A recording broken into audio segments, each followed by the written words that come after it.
Hello दोस्तों, नमस्कार। दोस्तों, स्वागत है आपका मेरे इस यूट्यूब चैनल पर।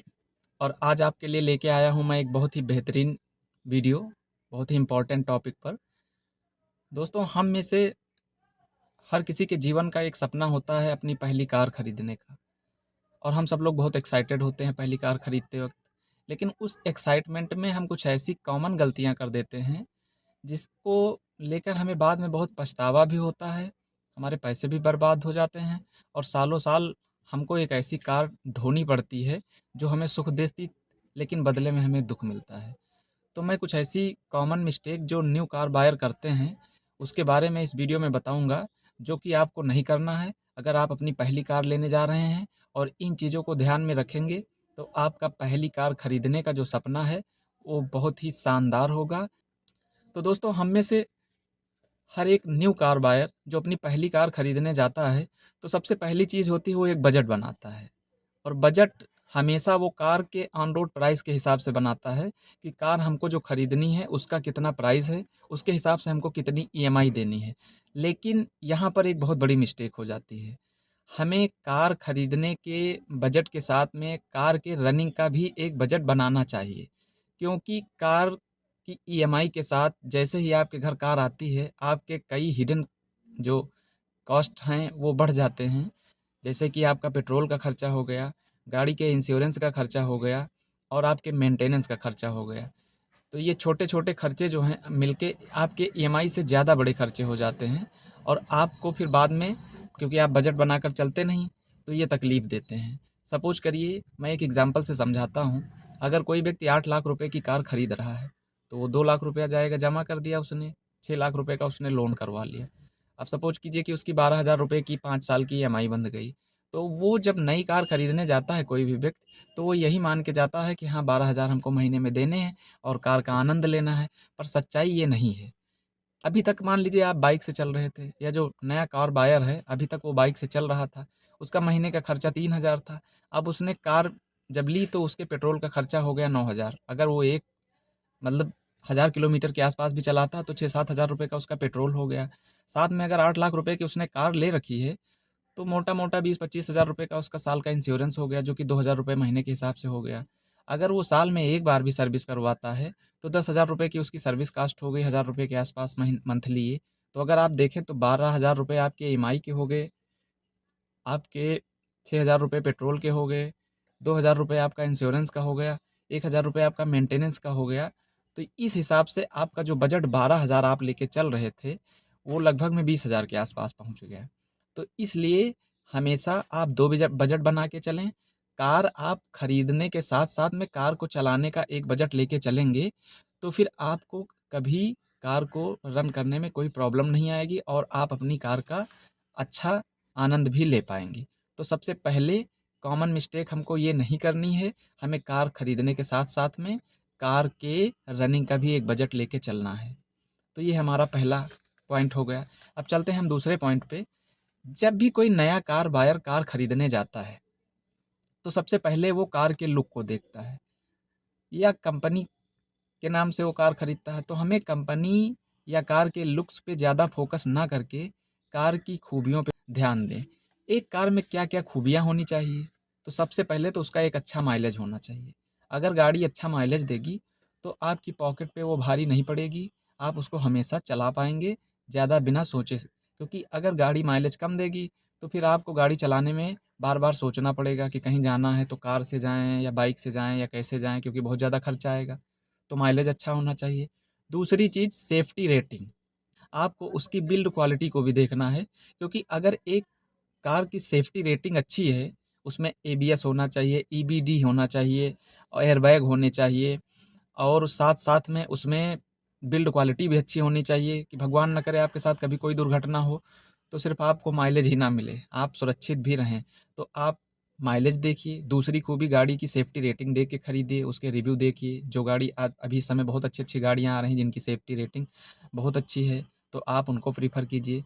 तीसरा चीज़ आता है लो मेंटेनेंस। जब भी आप कार खरीदें, तो कार ऐसी खरीदें जिसका मेंटेनेंस बहुत कम हो, यानी उसके पार्ट्स की अवेलेबिलिटी हो, गाड़ी हर जगह बन जाती हो, आप जिस एरिया में रहते हो उसके आस-पास उसका सर्विस सेंटर हो, और दूसरी चीज़ उसके पार्ट्स अवेलेबल हो ईज़िली और सस्ते भी होने चाहिए। ऐसा नहीं कि आपने कार एक ऐसी खरीद ली है जिसके पार्ट्स बहुत महँगे हैं, तो जब वो नई है तब तो कोई प्रॉब्लम नहीं होगी, लेकिन जब कार आपकी पुरानी होगी तो फिर आपके सामने बहुत दिक्कत परेशानियाँ आएँगी। उसके बाद में एक और खूबी होनी चाहिए, गाड़ी की रीसेल वैल्यू अच्छी होनी चाहिए, क्योंकि कोई भी कार हमेशा जीवन भर के लिए आप खरीद नहीं रहे हैं। 5 साल, 7 साल बाद जब आप उसको बेच के दूसरी गाड़ी खरीदें, तो कुछ पैसे आपको मिल जाएँ। आप ऐसी कार ना ले लें कि जिसके कस्टमर ही बायर ही ना मिलें, या फिर उसके बहुत कम पैसे मिलें, तो फिर आप उसको बेच नहीं पाएँगे और फिर सालों-साल उसको ढोते रहेंगे, मजबूरी में आप उस कार को चलाएँगे। तो कार की रीसेल वैल्यू भी मार्केट में पता कर लें कि जो कार आप खरीदने जा रहे हैं, उसकी रीसेल वैल्यू, आप जाके कोई पुरानी गाड़ी उस टाइप की देख लीजिए, तो आपको उसकी रीसेल वैल्यू पता चल जाएगी कि उसकी मार्केट में कुछ वैल्यू है या नहीं है। जो न्यू कार बायर अगली मिस्टेक करता है, वो ये होता है कि जब वो गाड़ी टेस्ट ड्राइव करता है, तो उसको as a formality 5-10 minute test drive करके बस फाइनल कर देता है। मेरे हिसाब से आप अपने प्रैक्टिकल ड्राइविंग के हिसाब से आप किस एरिया में आपको गाड़ी ज़्यादा चलानी है। जैसे अगर आपको ट्रैफ़िक में ज़्यादा चलानी है, तो आप ट्रैफ़िक में ले जाइए, कम से कम आधे घंटे के लिए गाड़ी ट्रैफ़िक में ले जाके चलाइए।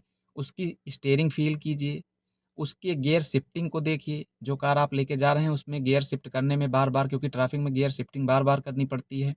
तो उसकी गियर शिफ्टिंग देखिए स्मूथ है या हार्ड है। उसका क्लच देखिए, क्योंकि बहुत सारी गाड़ियाँ ऐसी होती हैं जिनका क्लच बहुत हार्ड होता है, और ट्रैफ़िक में जब आप जाम में फँसते हैं या बार-बार गाड़ी को रोकना और चलाना पड़ता है, तो क्लच दबाए रखना पड़ता है थोड़ी-थोड़ी देर तक, तो पैर दर्द होने लगता है। तो ये भी चीज़ आप देख लें कि उसका क्लच टाइट है या नहीं है। उसका ब्रेकिंग सिस्टम कैसा है, गाड़ी को बार-बार ब्रेक लगा के रोकने में कैसा फ़ील हो रहा है। अगर आप हाईवे पे गाड़ी चला रहे हैं, तो आप हाईवे पे भी ले जाके उसकी स्टेबिलिटी चेक करिए कि गाड़ी तेज़ स्पीड में कैसी चलती है। और गाड़ी के सस्पेंशन चेक करने के लिए उसको थोड़े से खराब रास्तों पे ले जाके चलाइए। आप इस चीज़ में बिल्कुल भी समझौता ना करें। आप गाड़ी को खराब रास्ते पे ले जाके चलाइए, उस गाड़ी जब खराब रास्ते पे चलती है तो उसके सस्पेंशन कैसे रिएक्ट करते हैं। तो ये टेस्ट ड्राइव के कुछ पॉइंट हैं जिनको आपको ज़रूर देखनी है, क्योंकि जो गाड़ी आप खरीद रहे हैं वो गाड़ी आप ही को चलानी है। और आपको जब चलानी है तो आप उस एरिये के हिसाब से ही गाड़ी सेलेक्ट कीजिए जो आपको प्रैक्टिकली आराम दे पाए। तो दोस्तों, गाड़ी का आपने बजट बना लिया, उसके सेफ्टी फीचर्स, माइलेज, मेंटेनेंस और टेस्ट ड्राइविंग आपने कर ली। सारी चीज़ें आपने देख ली। अब आगे की बात आती है कि भाई आपने गाड़ी तो फाइनल कर ली कि मुझको अब ये गाड़ी लेनी है। अब यहाँ पे सबसे बड़ा ट्रैप फर्स्ट कार बायर का जो होता है, जो सेलर लोग मीठी-मीठी बातें करके आपको फँसा देते हैं, तो हमें यहाँ पे सबसे ज़्यादा सावधान रहने की ज़रूरत है, और कुछ उनके जो पॉइंट होते हैं, उन पे मैं बता रहा हूँ, उनको आपको फ़ोकस करके पहले ही जान लेना है कि वो ऐसे जाल फँसाएँगे और आपको उस जाल में फँसना नहीं है। तो सबसे पहले उनका जाल क्या होता है कि सर गाड़ी के रेट महँगे होने वाले हैं, इसको आज ही आप बुक कर दें। ये सबसे पहला उनका ट्रैप होता है। और इस ट्रैप से भी पहले उनका एक ट्रैप होता है कि वो आपसे पूछेंगे कि सर आपका बजट क्या है? जब आप बताते हैं कि 8 लाख रुपए का मेरा बजट है, तो आपको 9-10 लाख रुपए की गाड़ी बेचने चाहते हो। आप हमेशा एक चीज़ ये ध्यान में रख कर चलें कि सेलर कभी आपके फ़ायदे के लिए नहीं सोचेगा। वो हमेशा अपने फ़ायदे के लिए सोचेगा। वो आपको वो प्रोडक्ट बेचना चाहेगा जिस पे उसको ज़्यादा कमाई होगी, ना कि जिस पे आपकी बचत होगी। तो इसलिए आपको हमेशा ध्यान देना है कि आपको उनके ट्रैप से बचना है। और उसके लिए आपको जानकारी ही एकमात्र उपाय है जो आपको उनके ट्रैप से बचा पाएगी। तो उनका सबसे पहला ट्रैप होता है कि गाड़ी के रेट महँगे होने वाले हैं, सर आप गाड़ी बुक करवा दीजिए। बिल्कुल भी जल्दबाज़ी मत करिए, कोई आप सब्ज़ी नहीं खरीदने गए हैं कि कल फिर खरीदने आएँगे। आपकी छोटी-सी गलती आपको जीवन भर का पछतावा दे के जाएगी। उस पछतावे के चक्कर में आप ऐसी गाड़ी ले बैठेंगे जो आपकी पसंद की नहीं है या आपको सूट नहीं कर रही है। तो आपको जल्दबाज़ी नहीं।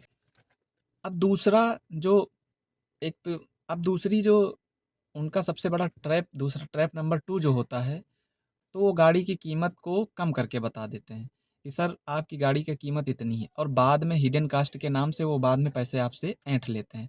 तो आपको जब भी उनसे बात करनी है, हमेशा ऑन रोड प्राइस के बारे में बात करनी है, और उनसे बार-बार पूछ लीजिए कि सर इसमें कोई हिडन कॉस्ट हो तो बताइए। हिडन चार्जेज़ उनसे खुल के बात करिए कि मेरी आपकी इतनी की डील हो रही है, इसके बाद में मैं आपको 1 भी रुपया देने वाला नहीं हूँ। तो आपको ऑन रोड प्राइस पे ही बात करनी है, उसमें किसी भी हिडन चार्जेस के बारे में आप जानकारी ले लीजिए। अब आपने गाड़ी लेने का मन बना लिया, तो आपके पास हो सकता है कोई सेकंड हैंड गाड़ी हो, जो आप एक्सचेंज में देना चाहते हैं। तो ट्रैप नंबर 3 क्या करते हैं ये लोग, आपके गाड़ी की वैल्यू थोड़ी-सी मार्केट वैल्यू से ज़्यादा लगा देते हैं या आपको दूसरे शोरूम से ज़्यादा देने की बात करते हैं। अब आप एक्साइटेड हो जाते हैं कि मुझको, मान लीजिए आपकी गाड़ी वहाँ 2 लाख रुपए में जा रही थी, ये 2.5 लाख रुपए में या सवा 2 लाख रुपए में ले रहे हैं, तो आप बहुत एक्साइटेड हो गए कि भैया मेरी तो गाड़ी का पैसा यहाँ ज़्यादा मिल रहा है। वो आपके फ़ायदे के लिए नहीं बैठे हैं, फिर से मैं आपसे कह रहा हूँ, वो गाड़ी का रेट बढ़ा दे रहे हैं, लेकिन उसके एवरेज में आपके गाड़ी में बहुत सारे चार्जेज़ वो जोड़ के वो सारा पैसा वसूल लेंगे। आपको उनके जो गाड़ी आपकी जो अपनी गाड़ी है, उसको 1-2 जगह जो प्लेटफ़ॉर्म है सेकंड हैंड कार के, वहाँ जाके दिखवा लीजिए, हो सकता है आपको और अच्छे पैसे मिल जाएँ। तो जल्दबाज़ी में अपनी कार एक्सचेंज मत करिए। अब उनका अगला ट्रैप होता है आपको लोन और ईएमआई के जाल में फँसाना। बाकी सारी चीज़ें तो आपको बहुत सारे यूट्यूब पे भी लोग बता देते हैं, लेकिन ये पॉइंट बहुत ही अंदर की बात है कि वो आपको ऐसे बैंक से लोन करवाएँगे आपकी, अब क्योंकि जो हम सब लोग ज़्यादातर 99% लोग कार लोन पे ही लेते हैं। और जब कार लोन लेते हैं तो ज़्यादातर लोग जाके वहीं शोरूम से ही अपना ईएमआई बनवा लेते हैं। इसमें उनको एक मोटी कमाई होती है क्योंकि उनका बैंक से होता है टाई अप और उनका होता है कमीशन सेट। वो जिस बैंक से आपको लोन दिलवाते हैं, उससे लोन पे भी उनको बेनिफिट मिलता है।